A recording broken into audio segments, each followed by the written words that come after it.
कहाँ से आप उसको मोदी को भी क्यों दोष ठहरा रहे हैं आप?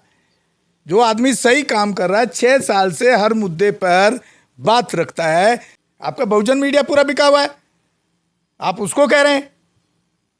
क्यों नहीं मायावती के खिलाफ मायावती से सवाल कर रहा है? क्यों? आपका मीडिया क्या कर रहा है? आपके पत्रकार क्या कर रहे हैं? क्यों नहीं सवाल करते हैं मायावती से?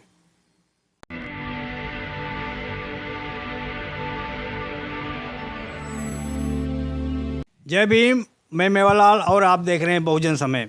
साथियों, आज मैं गौतम रत्ना बहुजन दस्तक के स्टूडियो में आया हूं। तो यहां पर मैं आकर देखकर बड़ा अचंभित हूं कि यहां पे शानदार इनका स्टूडियो बना हुआ है और इनका इतिहास में थोड़ा इनकी हिस्ट्री जाना तो बहुत मुझे अचंभव हुआ कि आज इनके बारे में मुझे जानकारी लेना कि आखिर ये बचपन से इतना संघर्ष करते रहे और समाज के लिए इन्होंने आज तक इतना बीड़ा उठा रखा है। सर, सबसे पहले आपको जय भीम। जय भीम, जय संविधान, नमो बुद्धाय। और बहुत बहुत स्वागत है आपका कि आप अपना समय निकाल करके आप बहुजन दस्तक के स्टूडियो पहुंचे हैं।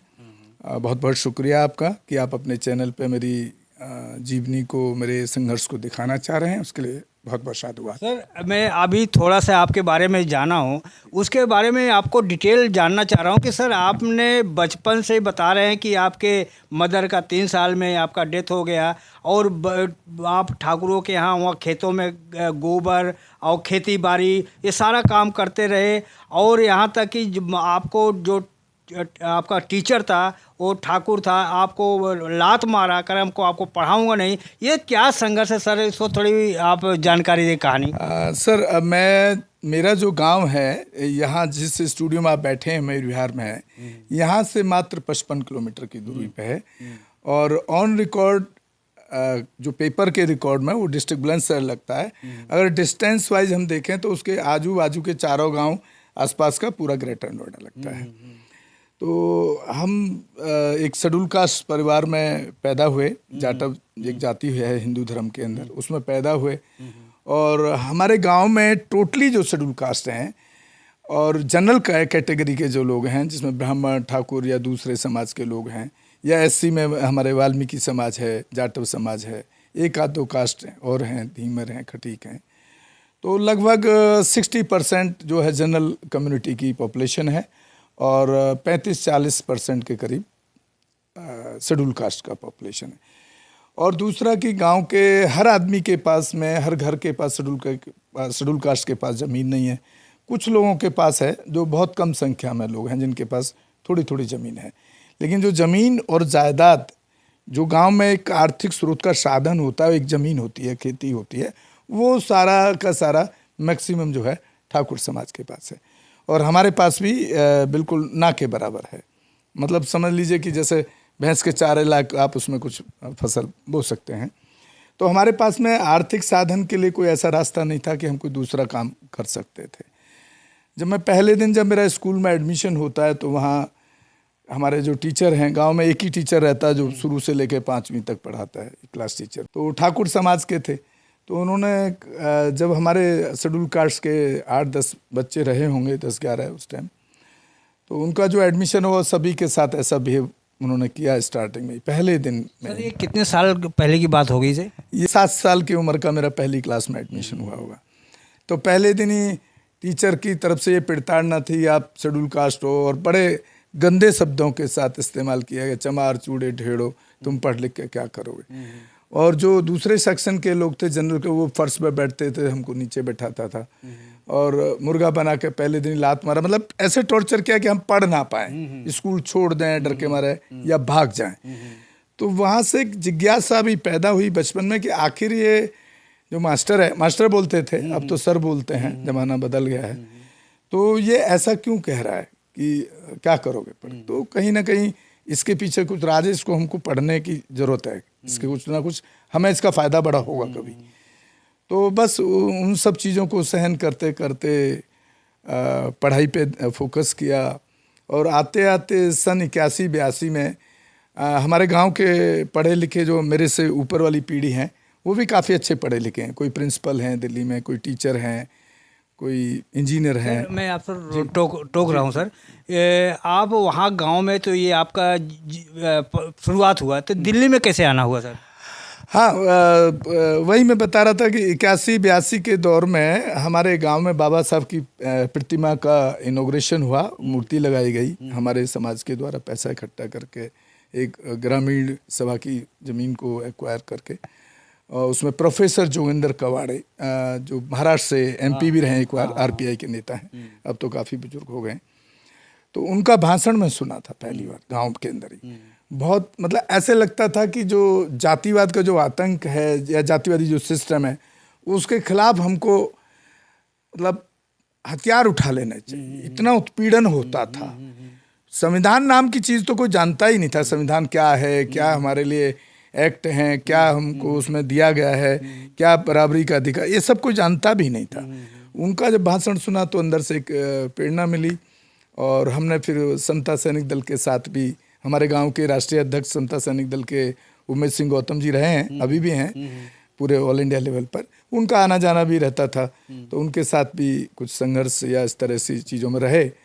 और मेरे जो बड़े भाई थे वो दिल्ली रहते थे पहले से ही। वो मेरी मदर की डेथ हो गई थी, मैं 3.5 साल का रहा हूँगा। उसके बाद 1.5 साल बाद दादी की डेथ हो गई। उसके बाद दादी की भी डेथ हो गई। उसके बाद सिस्टर की शादी हो गई। मतलब लगभग मैं 7-8 साल की एज से अकेला रहा। बड़े भाई दिल्ली रहते थे तो उनको लगता था कि यार ये अकेला रहता है, यहाँ खाना कौन बनाएगा, ये बड़ी परेशानी होती है। स्कूल 5 किलोमीटर था और नंगे पैर बिना चप्पल के स्कूल, डेली 5 किलोमीटर आना, 5 किलोमीटर जाना। फिर माँ नहीं है तो फिर घर में जो भैंस का गोबर है वो पाथना, इकट्ठा करना, और ऊपर से फिर जाके ठाकुरों के यहाँ मजदूरी करके खेत काटना। उसके बदले हमको 20 पूड़ी काटने के बदले 1 पूड़ी मिलती थी, या रोटी मिलती थी शाम को। तो रोटी भी वो ठाकुर हमको बर्तन में नहीं देता था, पत्तल में देता था, या कभी बर्तन में दे भी दी तो दरवाजे के बाहर बैठ के खा के और उसको धो के आना पड़ता था। उसके बदले इतना ही मिलता था। अच्छा, गांव में कहाँ तक, कितनी तक पढ़ाई की है? गांव में मैं सर 8वीं तक पढ़ा। 5वीं तक का स्कूल गांव में था, और 5वीं के बाद 6ठी से लेकर 8वीं तक का कस्बे में था, जो 5 किलोमीटर दूर है गांव से। वहाँ पैदल आते जाते थे, नंगे पैर। वो भी बहुत रेत होता था, बहुत ऊंचा ऊंचा, 1-1, 1.5 फीट का तो रेत में जाया करते थे। सांप निकलते दिखते थे, सब झाड़ियाँ थी दोनों, डर भी लगता था। लेकिन पढ़ाई का जुनून पहले दिन से दिमाग में बस गया था, इसलिए पढ़ाई की। बड़े भाई दिल्ली में थे, वो गवर्नमेंट एम्प्लॉय हो गए थे यहाँ दिल्ली में, मिनिस्ट्री ऑफ फाइनेंस में सेक्शन ऑफिसर रिटायर्ड हुए बाद में। तो वो दिल्ली ले आए कि दिल्ली पढ़ाऊँगा। बट कुछ सिचुएशन, हालात ऐसे थे कि वहाँ एक फैमिली एटमॉस्फेयर नहीं मिला। जो भाभी थी हमारी, वो थोड़ा सा, जैसे दिल्ली का माहौल होता है ना शहरी, कि वो अपने हस्बैंड तक ज़्यादा वो करती हैं रिकॉग्नाइज, तो वैसी नेचर की थी। तो यहाँ भी एक एज ए सर्वेंट ट्रीट किया गया। आप सोचिए, हमारा 80 का फीस जब हम दिल्ली आए 9th क्लास में 84 के अंदर, तो मात्र 20 पैसे था। वो 20 पैसे भी मुझे मेरे घर से पैसा फीस का नहीं मिलता था। उसके लिए मैं दिल्ली में रात को चौकीदार की नौकरी डिफेंस कॉलोनी में करता था। और फिर ये करते करते करते 8वीं हो गया। फिर मैंने पॉलिटेक्निक में मेरा एडमिशन हो गया इंजीनियरिंग में 88 में। किन्हीं कारणवश मुझे वो सेकंड ईयर में छोड़ना पड़ा। सेकंड ईयर तक मैं वहाँ किया। बाद में फिर मैंने सिविल इंजीनियरिंग भी किया। इसी बीच में मुझे एक फिल्म लाइन में जाने का मौका मिल गया था। तो फिल्म लाइन में यहाँ पर भी एक कहीं ना कहीं गरीबी का उत्पीड़न कह लीजिए, या जातिवादी मान। फिल्म लाइन में? हाँ, फिल्म लाइन में एक डेजिग्नेशन होता है स्पॉट बॉय, लाइक पियोन हो गया, चपड़ासी, केयर टेकर। जितने भी लोग फिल्म लाइन में काम कर रहे थे उनको चाय पिलाना, उनके बर्तन धोना, ये सब करना, हेल्पर का काम। 50 रुपये, 24 घंटे का 50 रुपये मिलता था। किराया भाड़ा भी आपको अपनी जेब से लगाना है। ये मेरी स्टार्ट हुआ लगभग 89 में। फिर हम इसमें बढ़ते चले गए। तो एक दिन हम वहीं पर हम प्लेट धो रहे थे, तो मेहनती में बहुत था। तो कोई एक मेरे से सीनियर था, उसने मुझे बर्तन आते किचन में देखा, बर्तन धो रहा हूँ, तो बोला यार बर्तन क्यों धो रहे हो? मैंने कहा सर प्रोड्यूसर साहब ने बोला है। कह रहे बर्तन धोना आपका डेजिग्नेशन में नहीं आता है। आपका डेजिग्नेशन में है, हाँ आप केयर टेकर हो, आपको चाय पिलानी है, खाना सर्व करना है, मतलब डाल के देना है या चाय बना के, ये आपका काम है। ये क्यों आपसे कौन करवाया? मैं सर प्रोड्यूसर ने। तो वो टेक्निकली इतना स्ट्रांग था वो बंदा, हिमाचल से थे वो, प्रदीप राणा जी, मैं उनका नाम भी जरूर यहाँ पे कंसिडर करूँगा। और उसके बाद उन्होंने कहा कि इस लड़के से किसने कहा प्लेट धोने के लिए? तो चुप हो गए सब, क्योंकि उसके बिना शूटिंग नहीं हो सकती थी। डर गए सब कि अगर इसने शूटिंग बंद कर दिया तो क्या होगा। तो वहाँ उसने प्लेट को वहीं रखवाया, बाहर लेके आया और उसने कहा कि आज के बाद आप इनको पैसा भले ही झाड़ी 50 रुपये दे दीजिए, क्योंकि टेक्निकल असिस्टेंट का झाड़ी उस टाइम 150 रुपये होता था। तो वो झाड़ी हमको देगा नहीं 150, क्योंकि हम उसके लिए कैपेबल नहीं है।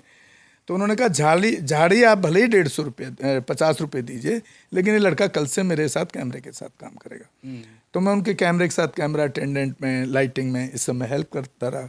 धीरे धीरे इसमें मैं एक्सपीरियंस लेता रहा, बढ़ता गया।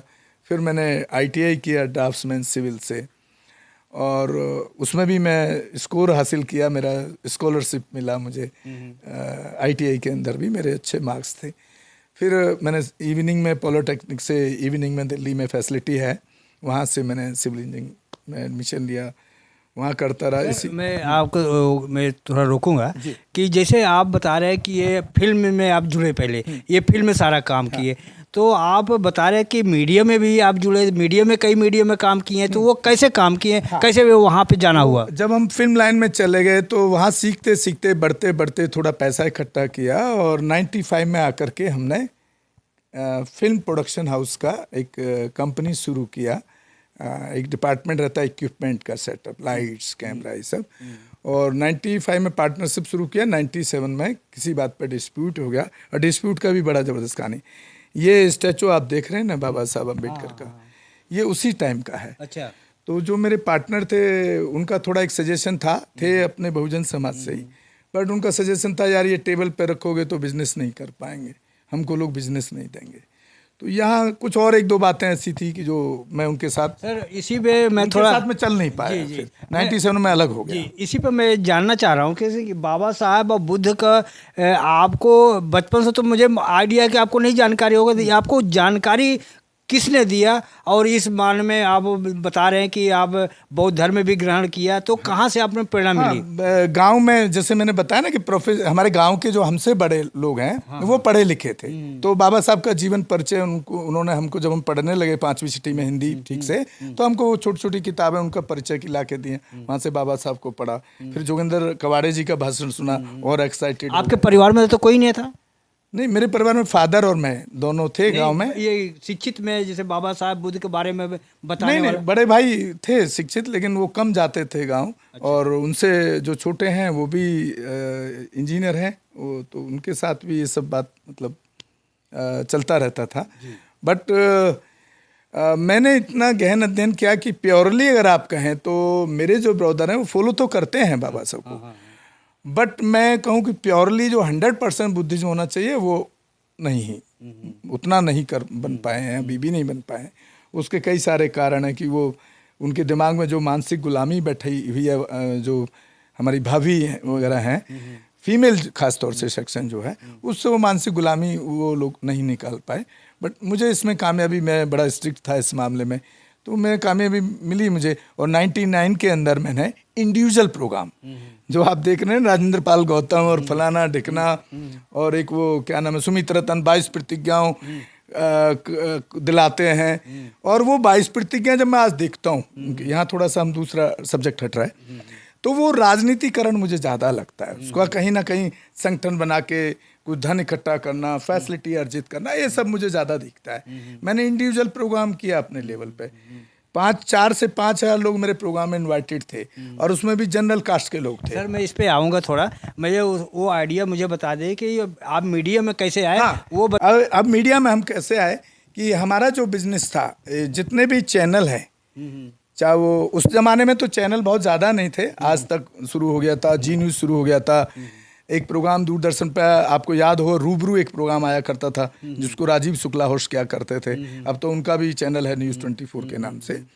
इन सब में हमारा इक्विपमेंट का सेटअप जाता था, और वो सेटअप एक टाइम इतना बड़ा हो गया कि पूरी दिल्ली के अंदर अगर उनको किसी भी चैनल वाले को आउटसोर्सिंग करनी है, आउटसोर्सिंग मतलब एक तो मान लीजिए जैसे चैनल के पास 100 कैमरे हो गए और उनको आउटडोर करना है, तो जो कैमरा अभी आप सामने देख रहे हैं फिल्म कैमरा, वहाँ उनको एक अच्छा बड़ा, उससे भी अच्छी क्वालिटी कैमरा लगाते हैं, ये सब। और लाइट्स का बड़ा सेटअप होता है, पूरा ट्रक भर के लाइट लगता था। ये सब हमारे पास दिल्ली के अंदर, नॉर्थ इंडिया के अंदर सबसे बड़ा कंपनी मेरा खड़ा हो गया था।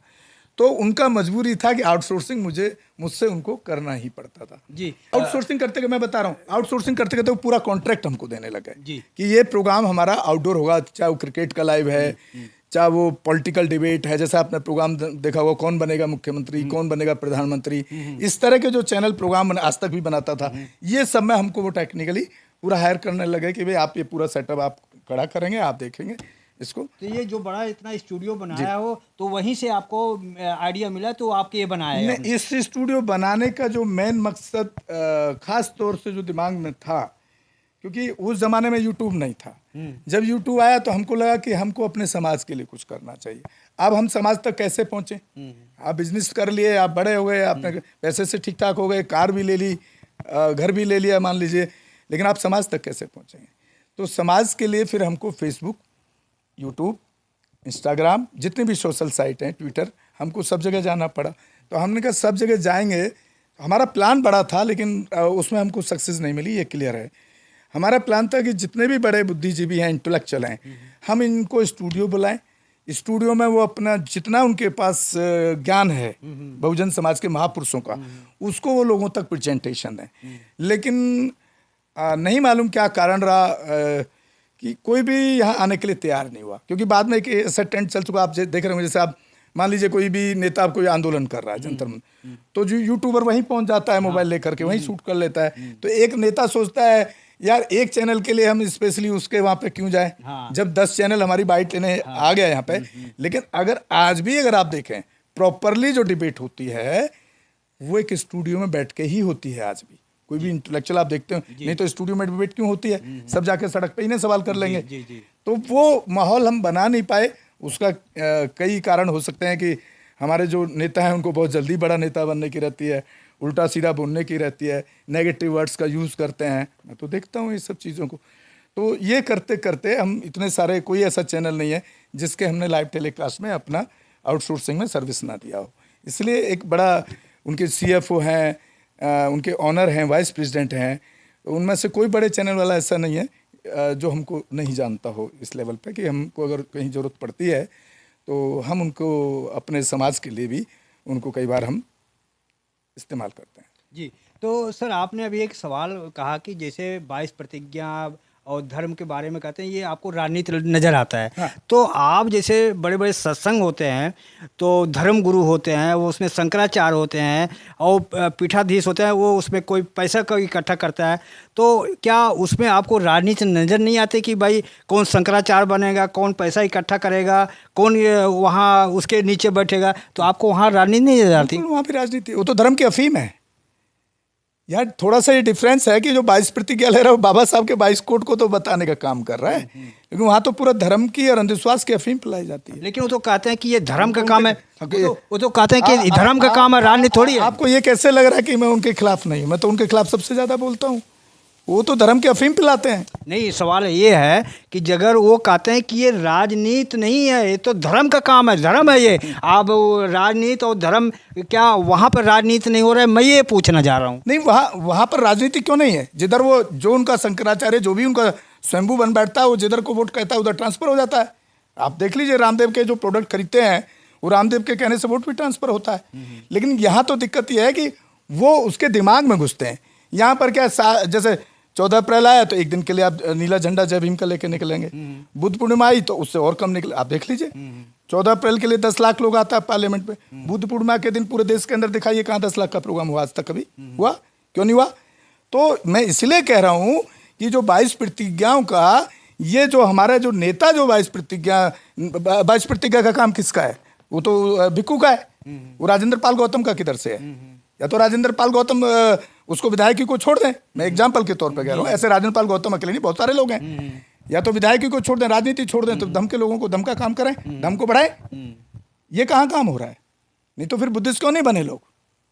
आज भी जो वहाँ 22 प्रतिज्ञा लेने जाते हैं उनमें से आपको 70 से 80% लोग उनके घर में चले जाइए, उनकी जो परिवार में जो महिलाएं हैं वहाँ पूजा करती हैं। सर एक सवाल अब बनता है सर कि महिलाओं के अंदर अंधविश्वास, पाखंड, उसके अंदर क्यों ऐसा भरा हुआ है कि अगर वो पूजा करेंगे तो उनको सिक्योरिटी मिलेगा? तो उनको विश्वास है, इसलिए कहते हैं कि अगर मेरा पति मुझे परेशान करेगा वो उनको रक्षा मिलेगा। तो वो चीज़ कैसे दूर होगा उनका जो भ्रम है? पहले मैं ऐसे लेता हूँ इसको, जब कोई बच्चा पैदा होता है क्या उसको मालूम है कि वो फीमेल है या मेल है? क्या उसको मालूम है कि हिंदू मुस्लिम सिख ईसाई है? नहीं। क्या उसको मालूम है जाति कि जाटव है, ठाकुर है, शेड्यूल कास्ट है, ब्राह्मण है, बनिया है, वाल्मीकि, ये पता है क्या उसको? नहीं। क्योंकि उनके जो पेरेंट्स लोग हैं, जो बच्चा पैदा होता है उसको पहले दिन पैदा होते के साथ ही जैसे जैसे बड़ा होता है उसको वहीं से सिखाने लगते हैं, तू लड़का है लड़की है। ये डिफरेंस हमारे भारत के हिंदू संस्कृति में चला आ रहा है, इसको तुमको फॉलो करना है। वैसे ही जाति का परसेप्शन पैदा कर देते हैं, थोड़ा और बड़ा होता है, अरे वो शेड्यूल कास्ट है उससे दूर रहना, और हम तो ठाकुर हैं, बनिया है, ब्राह्मण है, से दूर रहना। तो इसको वो पैदा होते ही सिखाया जाता है। नहीं, मेरा सवाल और कुछ है सर। हाँ। मेरा ये सवाल कि महिलाओं के अंदर ये डर जो पैदा होता है कि मैं अगर इष्ट को पूजा करूंगा तो मेरी रक्षा करेंगे, अगर पति मेरा छोड़ देता है। वही आपको बता रहा हूँ ना, ये डर इसीलिए पैदा होता है कि उनको पैदा होते ही यही सिखाना शुरू कर दिया जाता है। जब वो सिखाना शुरू कर दिमाग में भर गया। कौन सिखाता है? ये उनके पेरेंट्स सिखाते हैं, क्योंकि जो उसी संस्कृति में रहे हैं, चाहे वो एससी हो चाहे जनरल हो, क्योंकि वो रहे तो उसी संस्कृति में है ना, पूरे जिंदगी भगवान भरोसे जिए हैं। अब हमारे जैसे जो लोग निकल के आए हैं वो इस काम को करने की कोशिश करते हैं तो हमारे समाज के लोग ही हमको टारगेट करते हैं, क्योंकि वो इतना ज्यादा उनके दिमाग में मानसिक गुलामी बैठ चुकी है जिससे वो बाहर निकलने के लिए कोशिश नहीं करते। तो महिलाओं को कहाँ से सिक्योरिटी मिलेगा कि उनका रक्षा कौन करेगा? पति छोड़ेगा तो आप प्रैक्टिकली बताइए ना, उनकी रक्षा होती कहाँ से है? कहाँ होती है रक्षा? भगवान कहाँ रक्षा कर रहा है? भगवान की मूर्ति चोरी करके ले जाओ, अपनी मूर्ति तो चोरी नहीं कर, रक्षा नहीं कर पाता है। अरे सास बहू और सास और ससुर और उसका पति अगर उसको घर से निकाल देता, तलाक दे देता है, तो कहाँ से उनको मिलेगा न्याय? उसको संविधान से रक्षा मिलेगा। हमने बहुतों को बदला है, हम यही काम करते हैं। हम तो आपको पता, हमारे ऑफिस में एक सैनी समाज की लड़की आई नौकरी के लिए, ज्वाइन कर लिया। अगले दिन शिवरात्रि थी, बोली सर कल छुट्टी चाहिए। मैंने क्यों चाहिए? बोली सर शिवरात्रि है, बहुत बड़ा त्योहार है, मन्नत मांगनी है, मंदिर जाना है। मैं शिव के आप पूछने क्या जाती हो? तो सर ये तो आस्था का मामला है सर, ये तो लोगों को आस्था है। आस्था पे जब तक आप उस अंधविश्वास, आस्था ही अंधविश्वास है। आस्था तो बुद्ध में भी हो सकती है। आस्था का क्या, आपका मतलब क्या है आस्था से? आस्था को पहले समझिए। एक तो आस्था आपको अंधविश्वास की तरफ ले जाती है, एक आस्था आपको साइंस की तरफ भी ले जाती है। अगर साइंस में ये प्रूव होता है कि मैं मोबाइल फेंकूंगा तो ये टूटेगा, और आपने मान लिया क्योंकि टूट भी गया ना, लेकिन अब आप मानने लगे तो ये भी तो आस्था हो गई ना। एक है कि चला रहा है अंधविश्वास पे, कि जबकि वो प्रैक्टिकल नहीं। लेकिन लोग कहते हैं कि हमको तो संविधान अधिकार देता है, हम किसी धर्म को माने, किसी को आस्था करें, तो संविधान अधिकार देता है। देखिए, संविधान अधिकार इसलिए देता है कि जब बाबा साहब ने संविधान को बनाया उस टाइम देश के हालात थे ऐसे थे, और वो अकेले थे। उनके सपोर्ट में कोई यहाँ का लीडर, कोई यहाँ की सरकार, जिन अंग्रेजों से देश छुड़ाया था और जिन छुड़ाने के बाद जिन लोगों के कांग्रेस के हाथ में था, वो बाबा साहब अम्बेडकर के साथ एक भी आदमी नहीं था उनके साथ में।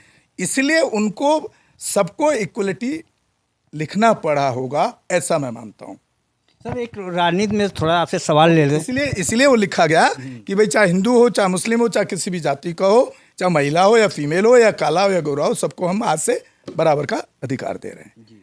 इसलिए उस चीज का ये लोग कुछ हमारे बहुजन समाज के लोग भी उस चीज का फायदा उठाते हैं। मैंने तो बड़ा एक आर्टिस्ट है बहुत बड़ा, जिसने वो फिल्म बनाया ना कि दलित प्रधानमंत्री कब बनेगा, तो वो भी मेरे को ऐसे ही संविधान लेके बैठे, देखो ये संविधान में लिखा है, मैं कहाँ गलत हूँ? मैं कब बोल रहा हूँ तू गलत है भाई? अगर बाबा साहब ने संविधान कब बनाया और बाबा साहब ने बौद्ध धर्म कब अपनाया और बाबा साहब ने बौद्ध धर्म का कब डिसाइड किया, वो संविधान के लिखना उनके साथ में, बाबा साहब के साथ में, मैं समझता हूँ उस टाइम जो देश के हालात थे इसलिए उन्होंने ऐसा लिखा, क्योंकि आप सबको कैसे कर सकते थे। मानवर काशीराम को ऐसी कौन सी बात आपको अच्छी लगी कि जो आप उनका अनुयायी बन गए? मैं उनके सबसे ज़्यादा एक कोट से ज़्यादा प्रभावित हूँ, आज भी हूँ। जिस तरह से हमारे मायावती जी ने जिस तरह से उस एजेंडे को पूरा बदल दिया। क्या? जैसे कि वो गली गली जाते थे, छोटी गली, बड़ी गली, छोटा शहर, बड़ा शहर, साइकिल से जाते थे, कार मिल गई, बाद में तो कार भी आ गई थी क्योंकि जब लोग पैसा देने लगे फ्लाइट से भी चलने लगे थे।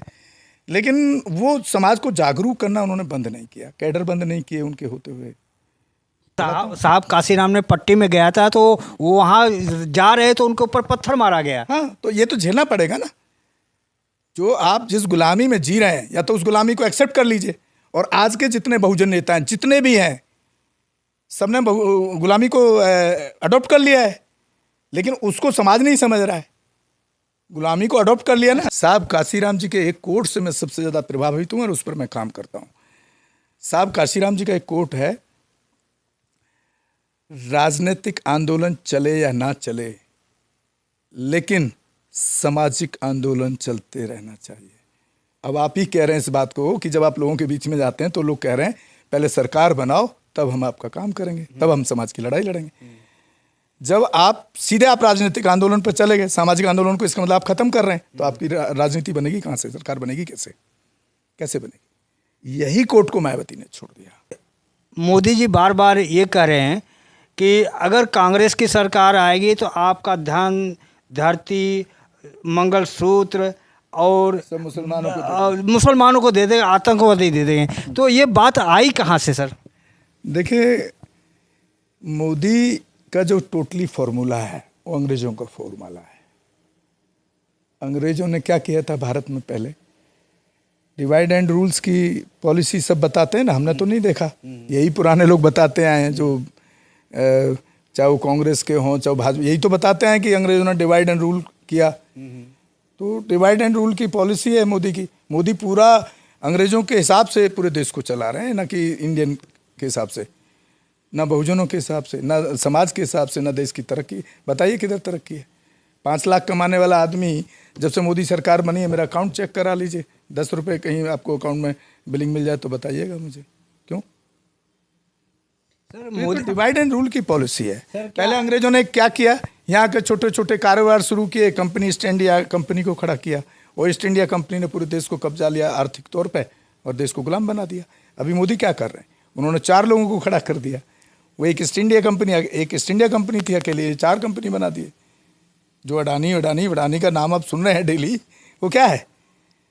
आपने सारा सरकारी तंत्र, जिनको बैंकों का राष्ट्रीयकरण किया गया, रेलवे का राष्ट्रीयकरण था, जो राष्ट्रीय संपत्ति थी, उसको आपने प्राइवेट सेक्टर को दे दिया, 4 कंपनी हो, तो वो तो बेचना ही हुआ ना, उसको बेचना नहीं कहेंगे क्या? 2 पॉलिसी पे काम कर रहा है मोदी, एक डिवाइड एंड रूल और देश की सरकारी संपत्ति को बेचने। लेकिन सर मोदी के भक्त ये कहते हैं कि अगर महंगाई बढ़ रही है तो क्या फर्ज पड़ता है, देश विकास कर रहा है, विकास करने के लिए आपको तो महंगाई झेलना पड़ेगा। नहीं, महंगाई कर रहे हैं तो देश विकास किधर कर रहा है? मेरे पास बिजनेस क्यों नहीं है? बताओ ना फिर, मोदी बताएं, उनका अंधभक्त बताए हमको। देश का विकास तो तब कर रहे हैं जब वहाँ के लोग विकास कर रहे हैं। सर एक नई खबर आपको बता रहा हूँ सर। अभी अमित शाह की एक रैली थी, तो उस रैली में एक पत्रकार गया, सवाल पूछा कि भाई आपको यहाँ पर लाए हो तो आपको कितना पैसा मिला? तो बोले कि 100 रुपया मिला, वो महिलाएं बताई। तो उनके कार्यकर्ता सुने और ले जाके कैमरा बंद कराया, उसका डिलीट करवाया और खूब कुटाई पिटाई हुआ, अस्पताल में भर्ती है। क्या राजनीति में पत्रकार का सवाल पूछना गुनाह है? अरे आप वो तो मुझे लगता है छोटा पत्रकार होगा बेचारा कोई। आप बड़े चैनल जो हैं, राष्ट्रीय चैनल जिनको कहा जाता है, एबीपी न्यूज़ लेकर के, एनडीटीवी से लेकर, आपने देखा नहीं, रवीश झुका नहीं तो एनडीटीवी को खरीद लिया गया, रवीश कुमार झुका नहीं। और एबीपी न्यूज़, इंडिया टीवी, जी न्यूज़, जितने भी चैनल हैं, कोई चैनल मोदी के खिलाफ बोल रहा है क्या? वो तो एक पत्रकार था, वो सच्चाई दिखाने की कोशिश करेगा, तो जो उसके अंधभक्त हैं वो तो यही काम करेंगे ना। फिर इसमें तो कोई नया बात नहीं है। आप उसकी बात कर रहे हैं, मैं मायावती के खिलाफ, मायावती के अंधभक्त के खिलाफ, उसके खिलाफ बोल दूंगा तो वो मुझे मारेगा। हाँ, तो क्या बात कर रहे सर हैं? पत्रकार का काम क्या होता है सर? ये मुझे तो बताइए, आप भी मीडिया से हैं तो आप मुझे बताइए पत्रकार का काम क्या होता है? पत्रकार का काम अभी चाटुकारिता रह गया ना, चाटुकारिता कर रहे हैं, और जो चाटुकारिता नहीं कर रहे हैं वो मेरे जैसे कर रहे हैं। तो देख लीजिए मेरे चैनल पे कितना 100-200 आदमी मेरा वीडियो देखता है। ये कहाँ से आप उसको, मोदी को भी क्यों दोष ठहरा रहे हैं आप? जो आदमी सही काम कर रहा है, 6 साल से हर मुद्दे पर बात रखता है, कोई भी एट्रोसिटी पे आपका कौन सा चैनल काम कर रहा है बताइए मुझे? अरे आप खुद ही लोग तो अपने आप को सरेंडर किए हैं ना किसी न किसी, उसके लिए, अपनी रोजी रोटी, अपने 5 रुपये महीने का 15,000 कमाने के लिए। आपका बहुजन मीडिया पूरा बिका हुआ है, आप उसको कह रहे हैं। क्यों नहीं मायावती के खिलाफ मायावती से सवाल कर रहा है? क्यों उसने बहुजन हिताय से बहुजन सुखाय से सर्वजन हिताय सर्वजन सुखाय कर दिया? क्यों ब्रह्मा विष्णु गणेश को भगवान मान लिया? सर वो तो पॉलिटिक्स है, वोट लेना है सबको, इसलिए बहुजन हिताय बहुजन समाज आपका मीडिया क्या कर रहा है? आपके पत्रकार क्या कर रहे हैं? क्यों नहीं सवाल करते हैं मायावती से? जैसे मोदी कुछ चुनिंदा चैनलों को इंटरव्यू देता है, वैसे ही मायावती भी तो कुछ चुनिंदा अपने जो नेशनल वाले पत्रकार हैं जिनको उन्हीं को इंटरव्यू दे रही हैं। क्यों? अरे उसको जब तक वो तो बहुजन पत्रकार को तो मैं देखा नहीं कि इंटरव्यू देते। मैं वही तो बोल रहा हूँ, क्यों नहीं बुला रहे हैं भाई? जो आदमी एक तरफ पूरा देश ये कह रहा है, हमारा समाज का लोग कह रहा है, बहुजन कह रहा है, अम्बेडकर लोग कह रहा है कि एक सोशल मीडिया से हमारे समाज को एक ताकत मिली, उसको अगर हमारा नेता अगर उसको अपने सवाल के लिए नहीं बुला सकता है, अपनी प्रेस कॉन्फ्रेंस के लिए नहीं बुला सकता है, तो आप उसको क्या कहेंगे?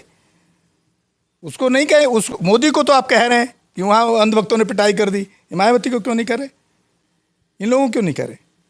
ये डिफरेंशिएट तो आप ही लोग बना रहे हैं ना। मैं एक लास्ट सवाल से पूछ रहा हूँ आपसे कि लोग राम राम, जय श्री राम, जय कृष्ण बड़े शान से लेते हैं, गर्व के साथ नाम लेते हैं, लेकिन जब जय भीम बोलते हैं तो मुँह पिचका लेते हैं, घूम जाते हैं। ऐसा क्यों करते हैं सर? वो भी तो संविधान लिखे हैं सर।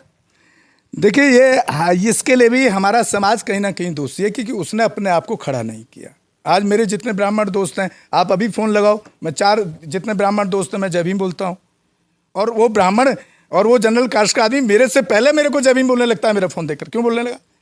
मैंने अपनी ताकत को खड़ा किया, पहले अपने वजूद को खड़ा किया, अपने महान महापुरुषों को पढ़ करके मैं उनको जवाब देने लायक बना कि राम में जय श्री राम बोलने में और जय भीम बोलने में कितना जमीन आसमान का। ये तो नहीं है सर कि अगर राम राम, जय श्री राम बोलते हो तो आप सबड़ महसूस कर आपको माना जाएगा, अगर जय भीम बोलोगे तो नीच और अछूत शूद्र माने जाओगे। ऐसा तो नहीं है। हम आपको कह रहे हैं ना कि हमारे जितने भी मित्र हैं जनरल कम्युनिटी के, वो सारे हमको जय भीम बोलते हैं, पहले हमसे पहले जय भीम करते हैं।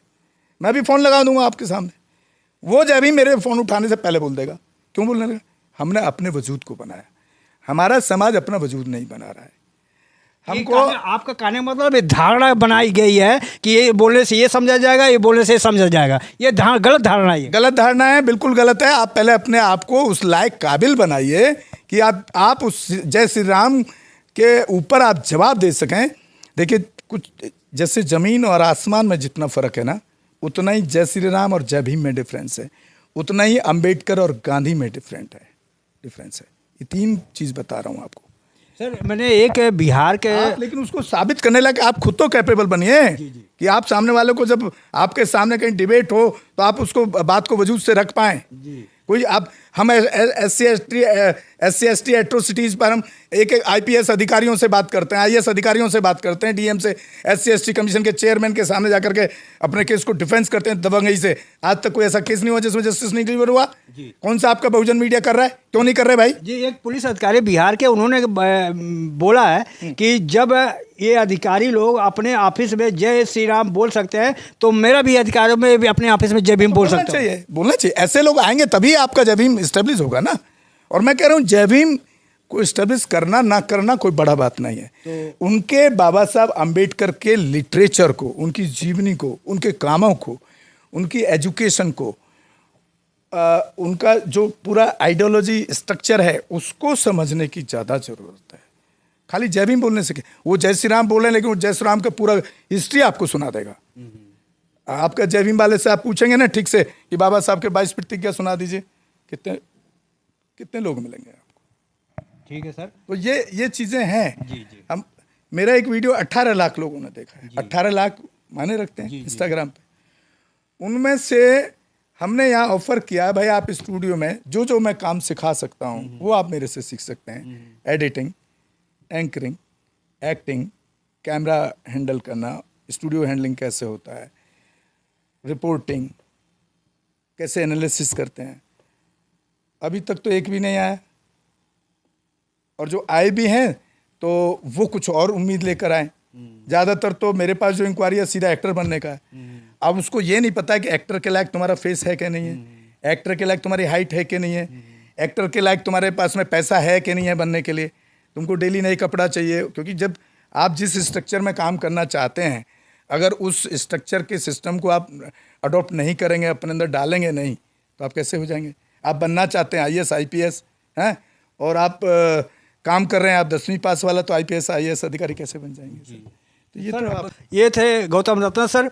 इनके बातों से आप कितना प्रभावित हुए, आप कमेंट में प्रतिक्रिया जो है आप देना चाहें आप दे सकते हैं। मैं मेवालाल, बहुजन समाज दिल्ली, और आपसे एक उम्मीद है कि आप हमें छोटा से छोटा सहयोग जरूर हमें प्रदान करें ताकि हमारी पत्रकारिता बरकरार रहे। मैं मेवालाल, जय भीम, जय भारत, बहुजन जय समाज। भीम, जय संविधान, नमो बुद्धाय। अगर आपको लगता है कि हमारा काम बहुजन समाज के लिए महत्वपूर्ण है तो आप हमें आर्थिक सहयोग के लिए सीन दिखाए गए QR कोड स्कैन और फोन पे और गूगल पे और UPI और बैंक अकाउंट में कर सकते हैं। फोन पे, गूगल पे 9250529129, UPI 9250529129 bank account state bank of India AC 104299462008, IFSC code SBIN 00066563। आपका छोटा से छोटा सहयोग समाज और हमें और मजबूत करेगा, जिससे हमें बहुजन पत्रकारिता में और निष्पक्ष बनाने में मजबूत करेगा। जय भीम, जय भारत।